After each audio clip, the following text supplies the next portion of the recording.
Hello, everyone. This is Redacted 9line for the Coin Curiosity channel. And what we have in front of us is a bag of change and some loose quarters that were in the bag.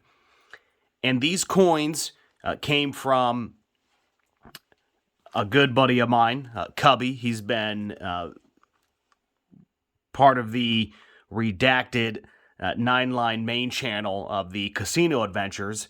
And because he knows that I collect coins, he saves up his change and then throws it in a bag, and I just buy it off of him.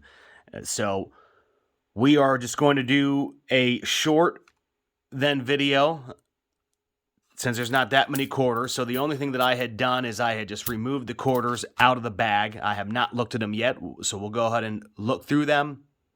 And then we will, of course, do the dimes, the nickels, and the pennies, the small cents, to follow. So without further ado, do not forget to hit the like button, hit the subscribe, and that notification bell, and be informed when new videos are uploaded to the channel. So here we go.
That was the quarters that were in the bag.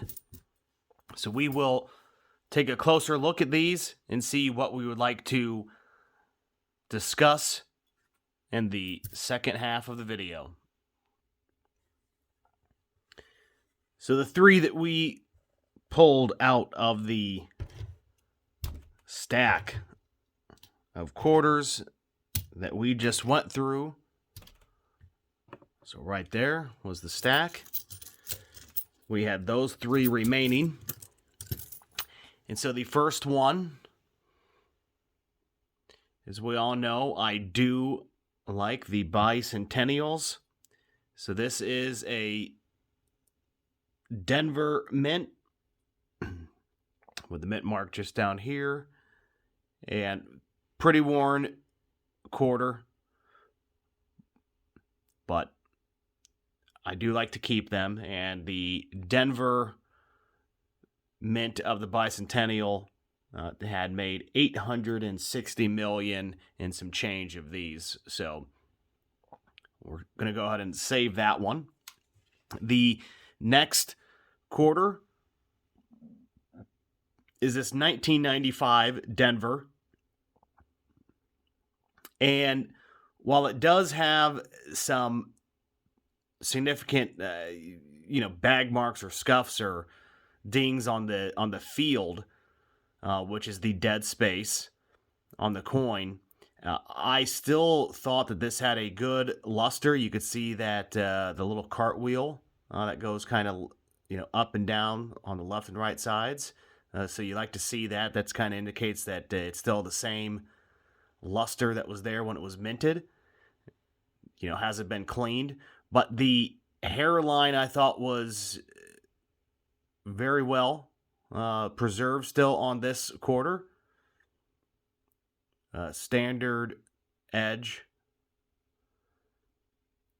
And then the reverse of the quarter as well, as I thought was pretty good. So we'll just compare that against some of the other 95 Denver mints that we have and see if this one can beat those out from an eye appeal standpoint. But this was 1995 Denver, saw about just over 1.1 billion minted. And then the third is another Denver mint. And this is a state quarter, and this is Wisconsin. And I wanted to pull this coin out as there is known to be an extra leaf. And while it's pretty easy to see on this coin, I'm going to go ahead and bring in the picture so everybody knows what we are looking for. So let me just set this down. And we are then looking for here. So on the left, this is the normal reverse of the Wisconsin quarter. And then you have in the center the extra leaf that is high, so we could see that line. And then on the right, this is the extra leaf low at the bottom. So that is what you're looking for. These two, this is the normal, but you're looking for these two. So this is a known error that is out there. So if we bring back the quarter, we'll get that focused again. So we can see that there is no extra leaf, but I wanted to point it out compared to what we have in those three images. So again, the Wisconsin reverse. And listen, you can look at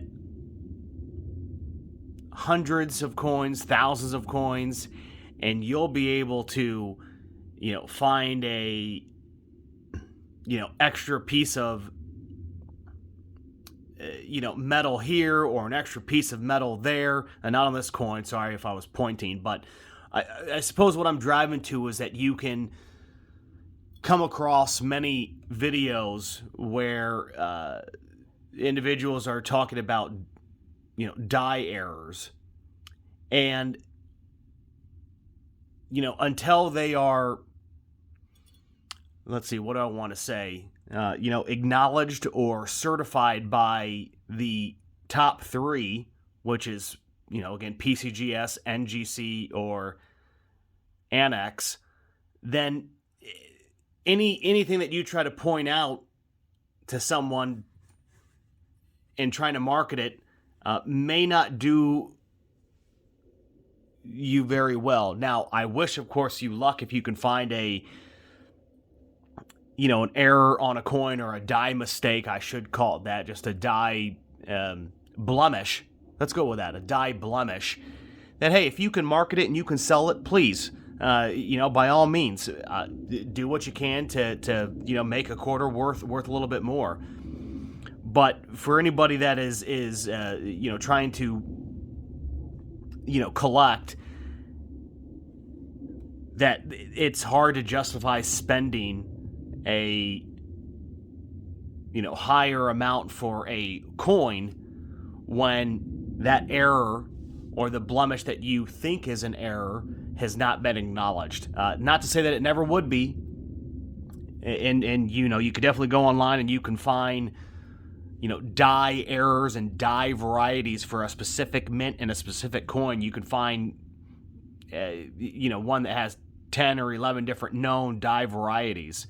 But anywho, I just wanted to, point that out. And the reason being is that, I will point out the known errors that are out there and the known die varieties. I will not try to ever sit here and say, as we look at this quarter, there was one that sold for X amount of dollars because it had an extra hairline.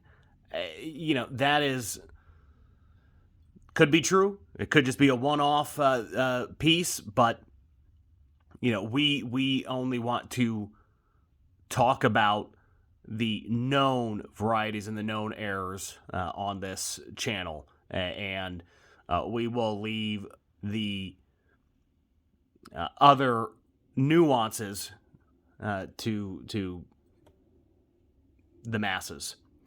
So again, those were the 3 quarters we'll be 2 that we'll be keeping, and the one that we wanted to point out, the Wisconsin.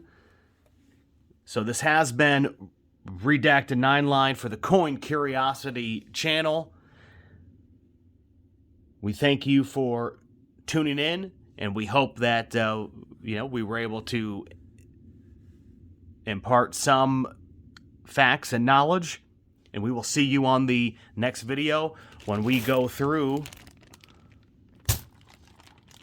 the small cents, nickels, and dimes, and see what we can find. Take care.